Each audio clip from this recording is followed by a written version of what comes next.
Hey, what's going on, guys? Welcome to drboystv.com, the home for intelligent Black people. Today's an interesting day. I've had some out of body experiences that I wanted to tell you guys about because it's kind of crazy in terms of what happened to me. I came to Louisville this weekend, and my son is having parents weekend, and I guess that's where they get all the parents there and say thank you for being crazy enough to write us those big old checks.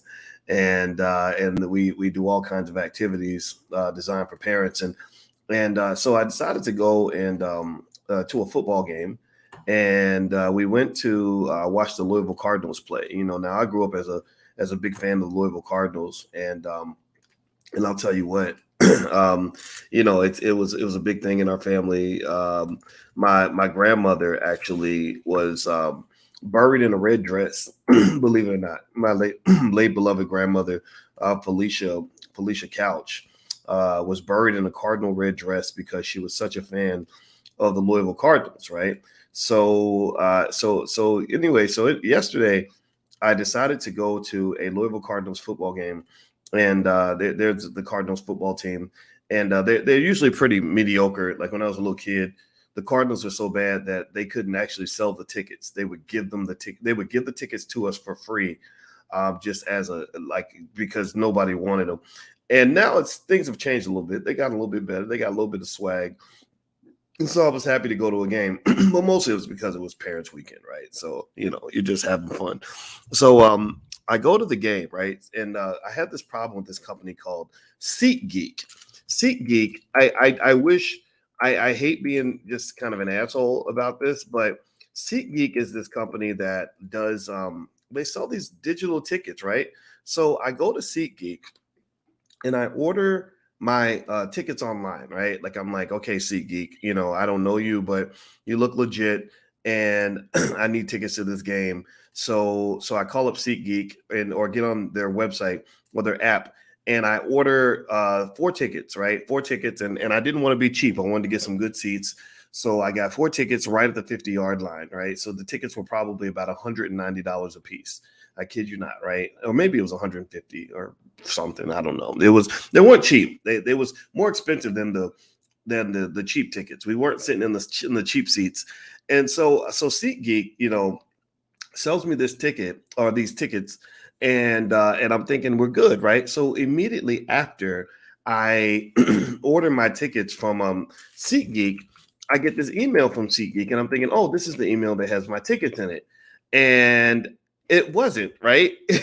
Instead of being the the email with my tickets in it, it's like this email saying, we're going to um, we're going to reach out to the seller and get your tickets, and we'll notify you when your tickets arrive. It was something like your order is pending, right? And I was like, well, does that mean that you taking my money is pending? Like, did you take my money? Because that's a problem if you took my money. Like, here's the email, right? So I've showed you guys this. It really pissed me off. Like, I was really mad about this. So it says the order you placed for Virginia Cavaliers at Louisville Cardinals is football is now pending. Once the ticket seller confirms your order, you'll receive an email with more details, right? So SeatGeek, I'm kind of pissed, right? I'm sitting there thinking, that SeatGeek ripped me off. Actually, there you go. There's the email right there. You can see it right there, right? Your order is pending, right? It's hard to read, but just take my word. That's what it says, right? Basically says like you didn't get your shit, right? So I'm kind of like, I'm mad, right? So I'm cussing that, with Alicia. I'm not cussing at her. I love my woman. I don't cuss at my woman, but I was cussing toward her. I was cussing in her general direction about SeatGeek because I'm thinking these sons of bitches don't took my damn money. So anyway, so I get to the game. And I'm like, well, let's go to the game anyway. Let's try to figure this out. Let's see what's going on. And maybe SeatGeek will miraculously send the tickets right before the game and I'll be good. Because I think they did take the money off my credit card. I got to double check. But that transaction was like confirmed, right? So I'm like, okay, where's my money? Do I have to show up on your doorstep and whoop somebody's ass? So long story short, I get to the game. And in the Louisville Cardinals Stadium is a big, beautiful stadium, Papa John's Stadium. And it used to be associated with that racist guy. Now it's associated with Shaquille O'Neal. And I get to Papa John's Stadium to watch this Louisville football game. And I'm sitting there hoping and praying that SeatGeek is going to send me my tickets. So I'm checking my phone every couple minutes, looking down, just constantly scrolling. Alicia's like, "Why are you scrolling?" I'm like, "Because I'm hoping we can get up in this motherfucker, right?" So I SeatGeek never comes. They never send me anything. So I'm like, shit.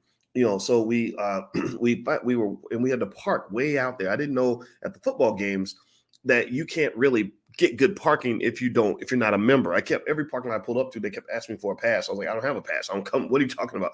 And but I was driving, and finally I found this lot way out in the boonies that we could go park at. So we finally found a place to park, and once we parked, we had like this really long walk. It was literally like a mile. And this old white man, this old really old dude with gray hair, drives up in a golf cart and says, "Y'all need a ride?"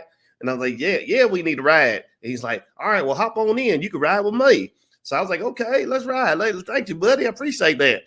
Kentucky, you gotta like speak the lingo and stuff. So we're in the car, we're in the golf cart, and this guy, I forgot his name, and he's just talking to me, and he's like, we're talking about, he's like, yeah, my brother is a Kentucky fan, but in fact, all my brothers are Kentucky fans, but I'm a Louisville fan. I don't know why I went left. And I was like, really, why'd you do that? He's like, I don't know, man. And he was the coolest dude ever. We had the greatest conversation. We were riding this golf cart. He drives us up to the stadium, and we start hearing the roar of the crowd. It's like almost like the end of the second, like halfway through the second quarter. So I'm checking SeatGeek to see if my tickets are there. Tickets ain't there. SeatGeek is like, fuck you, we got your money, bitch, whatever. And I'm sitting there hearing the crowd like, making noise. I'm like, oh, I'm getting excited because I'm a big football fan, right? So I roll up, and I'm like, how are we going to get in the stadium? So I go to the ticket box office, and I'm like, well, I'm gonna bite the bullet. Let me just buy a ticket, and then I can have American Express, call SeatGeek, and get my money back, because apparently they don't rip me off or something. I don't know what the hell's going on. I'm confused. So I get there to the ticket box office, and there's a lady sitting there, and she says, "I'm sorry, the box office is closed." And I'm like, well, where do I go get my ticket? She's like, I don't know. You got to walk around the building or something. So we ended up walking all the way around the stadium. And if you've ever walked around a football stadium, that's a hell of a hike. Like, you're not talking about like it's not like walking around a building. It's like you're walking literally around the largest thing ever, right? So I'm hearing the crowd making noise. I'm mad because I'm missing the football game. It's hot as hell. Like, I'm literally almost sweating by now because I was stupid enough to wear a long sleeve shirt. It was a Louisville shirt, but it was long sleeve. I thought it was going to be cold, but I get the weather wrong. So I'm walking, and finally we find this. And so I'm like, well, maybe, I don't know, where can we get a ticket? Because we can't get in this game. And then I see there's a brother who walks by, and he says, "Y'all need tickets?" And I was like, yeah. And then I'm thinking, man, is this another person that's going to take my money? Because I'm traumatized because SeatGeek already ripped me off. And I'm like, is this dude going to rip me off? Now, you love black people. You don't support. I don't mind. I like supporting black-owned businesses. Even if your business is not, even if it's not necessarily the kind of thing you would be reporting to the IRS, I'm cool with supporting the black business, but I need to know I'm going to get my product, right? So I'm kind of like, damn, man, SeatGeek already done played me. Is this dude gonna play me too? But I said, you know what? Let's take a chance, boys. Come on, let's get these tickets, right? So I talked to the brother, and I said, hey, man, these tickets are gonna work, right? He said, yeah, they're gonna work. I said, okay. So he looked like he had sincerity in his eyes, and we were standing right by the ticket gate. So I said, how much are they? He said, $20 each. I didn't negotiate. I didn't try to bargain or nothing like that, because to me, I'm not gonna argue with a black man over $20 versus $15. Like, I feel like that is just unnecessary friction, right? I had the $20. So I reached in my wallet to see if I had any cash. I don't have a lot of cash. I don't carry cash that much, but I happen to have $80. I had like 50, and my wife had the other 30. So we gave the brother $100. He gave us $20 back. I said, thank you, man. All right, well, have a good day. So we gave each other dap. And I was like, good luck with your little business, not your little business. Because he pulled out a wad of money. He looked like Shorty the pimp. He had a big old thick wad of money. So there wasn't no little business. He was really making his money from these football tickets. God bless him. So we took the tickets, and we go up to the thing, and I'm sitting there praying. I'm like, I pray that somebody is going to scan these tickets and it's going to be okay. And there's not some, you're sitting there thinking, man, is there going to be some red alert going off, like, and then the police going to like swarm on you and tackle you and beat your ass in front of your woman? Because I don't know. I don't buy football tickets that often, and I don't buy like scalp tickets that often. So I took the tickets, I gave them to the lady. I'm holding my breath, worried, like, oh shit, how's this going to go? Scanned the tickets. Everything was cool. And I was like, oh, wow, this worked. We got in. This is great. I wonder where they get the tickets from. How do they buy them? I need to learn more about this industry. I'm not going to sell the tickets, but I just think maybe that's a good way to get tickets. I don't know. So I walk in, right? So check this out. So there's this lady, there's all these white people at the gate, and I'm wondering if I can get my bag in, because in football stadiums, you can't bring in big bags. And so I walked in, and there was this lady, a black lady, and she had a black mask over her face, like to cover for COVID and all that, right? And she goes, "Oh no, it's the king!" And I was like, "What?" And she's like, "It's Boyce Watkins." What? Oh shit! What are you playing? Are you serious? Right? And I'm like, oh. And so I finally figured out. I'm like, oh, okay, she's a fan. That's cool. I appreciate that. I appreciate the love, by the way. There's no such thing as too much love. Believe me, in a world where you get all this hate, the love is always appreciated. I will never OD on love. I'll never be like, stop loving me so much, y'all. Y'all need to quit going crazy when you see, because that's flattering. Like, that's a blessing, right? But she's flipping out, right? And all the white people look at this lady like, what is wrong with you? And because I don't know this guy. This guy's not important. He's never made a hit album. He doesn't play in the NFL. He's not a movie star. Like, he looks like he can't, he's not even 6'5". What are you talking about? So she's like, oh my God, it's the king. Oh my God, it's Boyce. And I'm like, hey, how you doing? So I give her a hug, and I'm like, hey, good to see you. And she's like, she's like, oh, I was watching your video. She goes, Tyrone, she points to the guy next to her. She's like, hey, man, this was the dude that I was telling you about today. And right. And so I was like, oh, wow, today. Oh, that's cool. Right. So I'm thinking, okay, this is great. We're going to get it. That means we're going to really get into the game now. Like, we're good. Like, we're in now. Like, when somebody recognizes you, that's the cool thing. Or like if a TSA agent starts going crazy, that they're going to put you in the front of the line. That's one of those little cool perks that you get, right? So I'm sitting there like, this is awesome. So I saw the lady, and I said, hey, you know what? I said, you seem excited. I said, why don't we take a selfie? We got to take a selfie. This is a big deal. She's like, oh yeah, we got to take a selfie. So we took a selfie, right?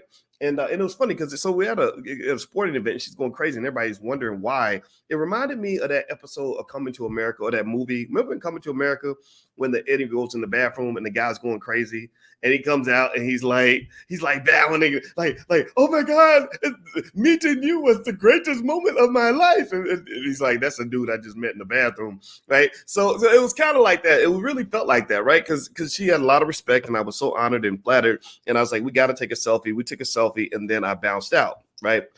So I'm going through the stadium. And when I get out there, I notice in my wallet, the stadium's crowded, full of all these people. It takes forever to get all the way to the third floor because I got those scout tickets. So you ain't gonna get no good ass tickets. At least he didn't offer me like any premium seats. He gave me literally the shittiest seats in the building, but I didn't care as long as I could be in the stadium. So we had to walk up all these steps to get there because we didn't know how to get there with the elevator. I don't know why that was. And so we walk up all these steps, and by the time we get up there, I'm tired. Alicia's tired. My woman's panting. She's exhausted. We're runners, and we were tired as hell. And of course, the kids are complaining and bitching. Mom, it's hot. I'm tired. Like, yeah, be quiet. Well, at least you got in the stadium. Shut the fuck up. So anyway, I'm kidding. Just joking. Not cussing on a Sunday. I don't talk to my kids like that. But we do that whole motto. When people say fuck them kids, like we do kind of. I shouldn't admit publicly, but yeah, that's it's okay to say that as long as you really don't mean it. Like as long as you're like, that's a joke. But still, sometimes your kids get on your nerves. Like, I don't know if other parents can confirm this for me, but that's what kids do. So we get up there all the way to this third level, and our baby is having like a panic attack because I didn't realize how scared of heights she was. And the other one is just like a 14-year-old. 14-year-olds literally, they say 14-year-olds are literally the most narcissist group of people in America. Like literally 14-year-olds are just complete narcissists. So she's like in her phone talking to her friends, not giving a damn what we're thinking about or what matters to us at all, right? So we get up there, and I look and I reach in my pocket to grab some money or something to go to the concession stand, and I noticed that one of my wallets is missing. I carry two wallets. One is one holds one cell phone, the other one holds the other. And but I don't have the cell phones in them, but they both have stuff in them, credit cards and all that. And one of the wallets was not there. And I was like, crap, like maybe I left it in the car. Like what, because maybe in a rush, I forgot it and left it in the car. And so I just assumed I left it in the car. So we sat there, we watched this game, and we watched this game for like an hour. And then we moved to a different section. We found out that down on the second level, they weren't checking tickets. So we just decided to like sneak and go downstairs to see if we can get on the second level. So we're watching the game. And then all of a sudden, out of the blue, the lady that I told you about, the one who was like flipping out earlier, literally, she walks up to me and she hands me my wallet. She handed me my wallet. And I was like, oh my God, you found I did lose my wallet and you found it and you found me. How did you do that? And so she was like, and then at the same time, she's still flipping out. She said, so here's what happened. She said, a beautiful young lady came up to me and said, somebody lost this, somebody dropped this. And she said, and I took it and I was going to put it in the lost and found. And I opened up and said, whose stuff is this? And she said, then I saw your picture. And I said, oh Lord, it's the king. It's the king. This is Boyce Watkins. And she said, so I said, I got to go find him. Now I got to go find him. So this lady, check this out. We're in a stadium with 50,000 people, like 50,000 people, like rows and rows of people everywhere. This lady literally walks through the whole stadium looking for me. She said, I knew it was a needle in a haystack, but I told them I gotta go try to find him. She said, I was looking through the crowd. I was looking for bald head. And she had all this real energy, right? And by the way, she sent me a picture of the selfie that we took together. Here's the selfie. It's kind of she has an interesting look, and it's but yeah, she had the black thing over her face and the sunglasses on, and we took this picture together. This was a picture we took before everything went down. This is when I first met her the first time, and so she texted me that selfie after the fact. So literally, this lady went through the entire football stadium like looking for one person. Who does that? Who goes to a stadium with 50,000 people to find one dude and then succeeds at it? Like, that's some black girl magic for your ass. Like, that's literally like extraordinary. I was like, whoa, are you serious? Like, you really? So it was a miracle to me that one, first of all, I dropped my wallet. So one, it was a miracle. Somebody turned it in and didn't take it. It was also a miracle too, that they handed it to somebody who could identify me. It was also a miracle, 3, that this person cared enough to go through the entire football stadium and look for me in a crowd of 50,000 people. What the fuck? Excuse my French. I'm sorry, but come on now. It's for real. And then 4, it was a miracle that she found me. She found me in a stadium with 50,000 people. It was crazy. And so my whole family, the kids, like, I don't talk to them much about like the stuff that I do here. And some of them know about it. Some of them don't. But they're kind of laughing because they're like, this lady's like really going crazy. Like, she's really excited to see Boyce, right? And so and I was like, you know what? I said, sister, oh my God, you saved my life. I was sitting here thinking about how hard it was going to be to replace all my stuff, like my IDs and credit cards and everything else. And I'm just sitting there thinking, oh my God. And I said, what can I do for you? I said, is there anything I can do for you? Because what you just did for me was literally a miracle. I cannot believe this. And then honestly, in the back of my head, I was like, I hope I didn't get scammed or something. I hope that she, seriously, I'm not saying she did this at all. She didn't. I didn't see any evidence of that. But I was like, maybe that's a scam. Maybe people will take your wallet and then give it back to you and make you think that they, that's what white people do. That's what white people like when they do with the jabs and all that. They'll take your health away by feeding you like unhealthy food, and then they'll show up and be like, oh, we have a solution to your health problem that we created, right? So there's that. But so that did go through my brain. But I saw no evidence of that whatsoever at all. And this sister was genuine and awesome and amazing. She told me that she was a follower of Louis Farrakhan. Actually, in fact, I'm going to show you all and I'm telling you, the NOI, y'all looking for some solid ass black people. If you're looking for solid black people in your community, please do not sleep on the NOI. Like, pay attention. Like, don't just observe them and respect them. I need you to truly consciously watch how they operate. There's no black people more determined and more capable and more consistent and more persistent than members of the NOI. Sure, they're not perfect. Sure, there might be some things you could point out. I don't know, but man, I when she told me she was really into Farrakhan and NOI and everything, I said, that makes sense now. That makes sense now. Like when I think about my most solid friends, I think about people like brother Wesley Muhammad and Nuri Muhammad and Ben X and Akila Nihonda and others like and even Vicky Diller. She's not in the NOI anymore, but Vicky is deep NOI. You know, I see people that are great people to build with because they are solid. You know, they're not these flimsy Negroes. You know, hey, I'll see you on Tuesday at 9 o'clock, and then they don't show up. You know, like, yeah, we're gonna do this, and then they don't do nothing. Like you don't get that usually from people from the NOI. That's why I love to rock with them. That's why I'll defend them to the death. Period. I don't care. You can point out anything you want. I'm not gonna hear you. I'm just not, because it is great to find solid people in a world of flimsy Negroes. Like there's too many flimsy people out here. Men that make babies don't want to take care of them. You know, they're making excuses. You know, it's like, come on, man. Like seriously, the flimsy women. Y'all know what I'm talking about.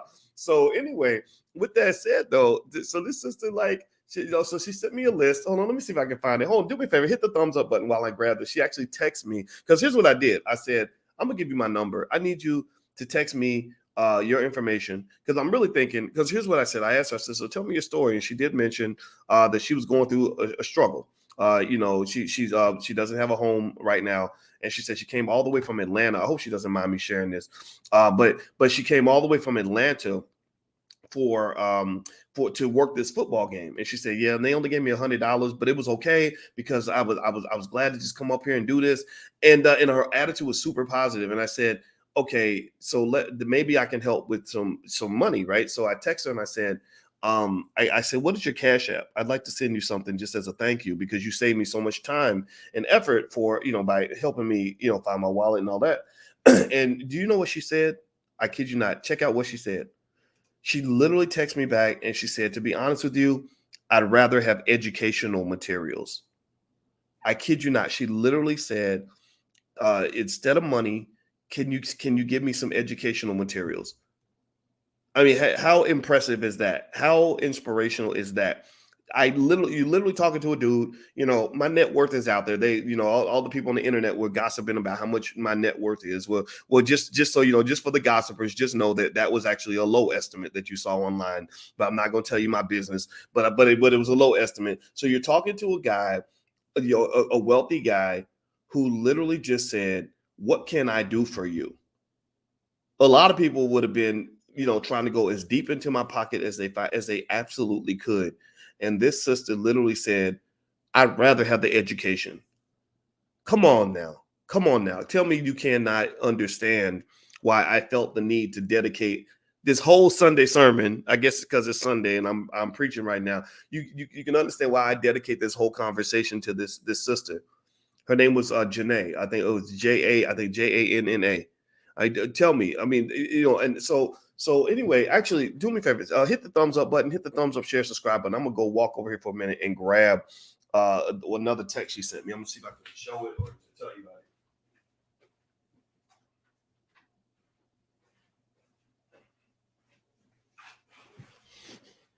Yeah. Okay. So here is another text that she has sent me, and I'm gonna share this with you all. Let me see. I don't. It's hard for me to figure out how to get stuff on this screen from my phone. So what I'm gonna do is I'm gonna text it to my wife, and she's gonna wonder like, why did you text this to me? But I do this because then I can download it on my computer and then pull it back up. So give me 1 second. Hit the thumbs up button. And by the way, I hope you all are coming to the All Black National Convention. The URL is allblacknationalconvention.com. I'm gonna put it on the screen.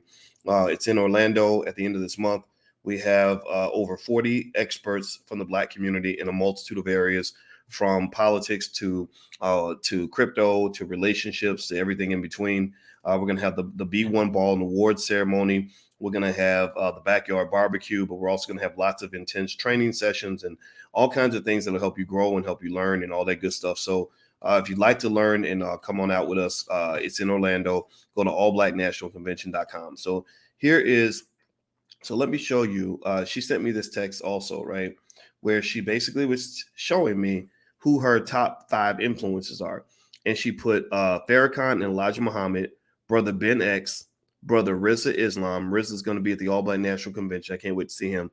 Michael Jackson. And she put Boyce Watkins. I am glad I am able to give you your due flowers now. I will keep in touch. Thank you. One again. And she has a picture of Elijah Muhammad and Louis Farrakhan at the bottom. That's what she texted me. That's what she was texting me, right? Literally in the middle of me saying, hey, what can I do for you? Like, hey, can I send you some money? Like, what's your Cash App?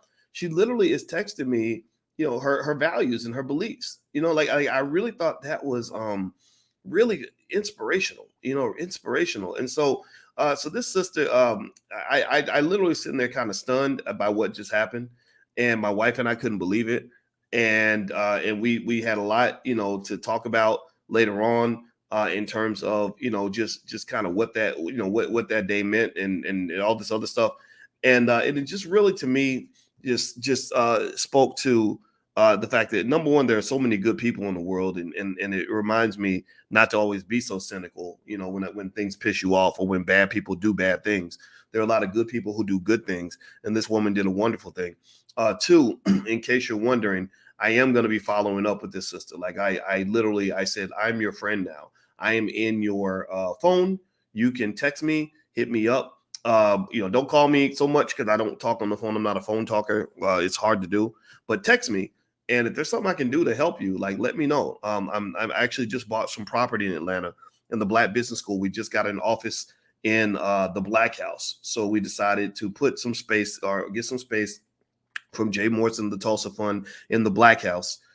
So we're going to have events in the Black House in Atlanta in the very near future, and they'll be closing on some property there. So Atlanta's going to be kind of one of the hubs in terms of things that we're going to do, and also LA. Well, we were going to use LA as more of a hub, but LA is kind of crazy with the pandemic restrictions. I feel like they're a little bit overbearing in the policing, but for the most part, those are some of the plans. So we're getting it done, and I want to say thank you, Sheila Mills, for the donation. I appreciate it very much.